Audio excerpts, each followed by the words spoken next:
अस्सलाम वालेकुम, welcome back to my channel Yes Academy. तो आज हम क्लास 10 का कंप्यूटर साइंस का पेपर डिस्कस करेंगे और सेक्शन सी को डिटेल से देखेंगे कि सेक्शन सी में कौन से क्वेश्चन जो है वो आने वाले हैं, कौन से क्वेश्चन इंपॉर्टेंट हैं और किस तरह के क्वेश्चन जो है वो आ सकते हैं। तो जैसा कि मैं ऑलरेडी बता चुकी हूँ, एक दफा दोबारा से रिव्यू कर देती हूँ आप लोगों के लिए। कंप्यूटर साइंस का मैट्रिक का पैटर्न 3 घंटे का ये पेपर होगा और 60 मार्क्स का ये पेपर होगा। पहले 75 का होता था, 85 का होता था, डिफरेंट डिफरेंट जो है वो मार्क्स के पेपर होते थे, लेकिन अब जो है वो कंप्यूटर का पेपर 60 मार्क्स का होगा। आई होप कि आप लोगों को ये बात क्लियर हो गई होगी। उसके बाद सेक्शन ए में हमारे पास एमसीक्यूज आने वाले हैं और काइंडली आप ये बात याद रखें कि जो पेपर पैटर्न मैंने आपको बताया है, आप अगर वो वीडियोस मिस कर दी हैं तो आपने पहले वो वीडियो देखनी है, वो आपका सारा कॉन्सेप्ट क्लियर कर देंगी। क्योंकि अभी तक मुझसे बहुत सारे बच्चे पूछ रहे हैं कि हमारे पास किस पेपर में कितने एमसीक्यूज आएंगे, तो आप पहले वो वीडियो देखें। मैंने हर सब्जेक्ट की अलग अलग वीडियो अपलोड कर दी है, 9 की भी, 10 की भी, और सारे ही सब्जेक्ट को मैंने वहाँ पे डिटेल में बताया है। पेपर पैटर्न के बारे में भी बताया है, कौन से क्वेश्चन जो है वो किस तरह के क्वेश्चन वहाँ पे आने वाले हैं। इंग्लिश के बारे में बताया कि कौन से सेक्शन में ग्रामर पोर्शन आएगा, कहाँ पे अब खत्म कर दिया गया है, सारी चीजें मैंने डिटेल में बताई हैं। तो back to the computer science matric paper section A में हमारे पास 24 एमसीक्यूज आने वाले हैं और एक एमसीक्यू जो है वो 1 मार्क्स का है। आई होप कि आपको क्लियर हो गया होगा। सेक्शन बी की बात करते हैं तो यहाँ पे हमारे पास शॉर्ट क्वेश्चन आने वाले हैं और जो कि 24 मार्क्स के हैं और आपने 13 आउट ऑफ 8 क्वेश्चन जो है वो अटेम्प्ट करने हैं और एक शॉर्ट क्वेश्चन 3 मार्क्स का है। आई होप कि आपको ये बात भी क्लियर हो गई होगी।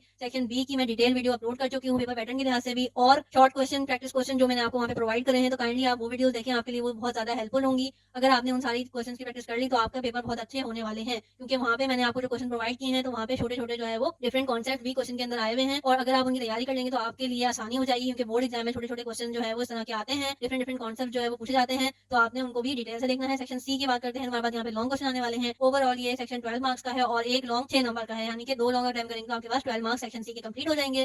सेक्शन सी में हमारे पास जो है वो क्वेश्चन नंबर 14 से सेक्शन सी स्टार्ट हो रहा है। यहाँ पे भी मैंने सेक्शन सी के लिहाज से प्रैक्टिस क्वेश्चन आपको दे दिए हैं according to the paper pattern. यहाँ पे मैंने पेपर पैटर्न के लिहाज से ही प्रोवाइड किए हैं, एक्स्ट्रा क्वेश्चन मैंने यहाँ पे नहीं दिए हैं। अगर आप लोगों की डिमांड होगी, आप लोगों को नीड होगी, तो मैं आप लोगों के लिए वो भी प्रोवाइड कर दूँ, तो मैं आप लोगों के लिए वो भी प्रोवाइड कर दूंगी। फिलहाल मैंने यहाँ पे पेपर पैटर्न के लिहाज से ही आपको लॉन्ग क्वेश्चन प्रोवाइड किए हैं, तो वो देख लेते हैं। क्वेश्चन नंबर 14 से हमारा सेक्शन सी स्टार्ट होने वाला है। पहला क्वेश्चन है, what is the difference between source code and object code. ये बहुत ज्यादा इंपॉर्टेंट क्वेश्चन है, आपने इसको याद करना है। और इस तरह के जो लॉन्ग क्वेश्चन है उसका पार्ट बन के शॉर्ट क्वेश्चन भी आ सकता है। सोर्स कोड की भी डेफिनेशन अच्छे से याद करनी है, क्योंकि ये डेफिनेशन अक्सर शॉर्ट में भी आती है, तो आपने इनको डिटेल से पढ़ना है। और फिर जैसा कि यहाँ पे ये लॉन्ग में आया हुआ है, तो आपने डिफरेंस भी बताने हैं कि इन दोनों में क्या फर्क है और ये किस तरह से परफॉर्म होते हैं। और जो क्वेश्चन आपको अच्छा आता हो काइंडली आप वही अटेम्प्ट करिएगा। बहुत सारे बच्चे जो है वो जस्ट क्वेश्चन पढ़ते हैं और अटेम्प्ट करना शुरू कर देते हैं। चॉइस भी आपने अच्छे से इसको यूज करना है कि जो क्वेश्चन आपको डाउटफुल है आपने वो स्किप करके और दूसरे क्वेश्चन अटेम्प्ट करने हैं जो आपको ज्यादा अच्छे आते हैं। क्वेश्चन नंबर 14 के बाद 15 स्टार्ट कर, draw and define the flow chart symbols. ठीक है, आपने फ्लो चार्ट के बारे में बताना है सबसे पहले, क्योंकि ये लॉन्ग क्वेश्चन है तो आपने फ्लो चार्ट की डेफिनेशन भी बता देंगे तो आपको अच्छे मार्क्स मिल जाएंगे। उसके बाद आपने फ्लो चार्ट की जो सिंबल्स यूज होते हैं, डिफरेंट डिफरेंट जो बॉक्सेस यूज होते हैं,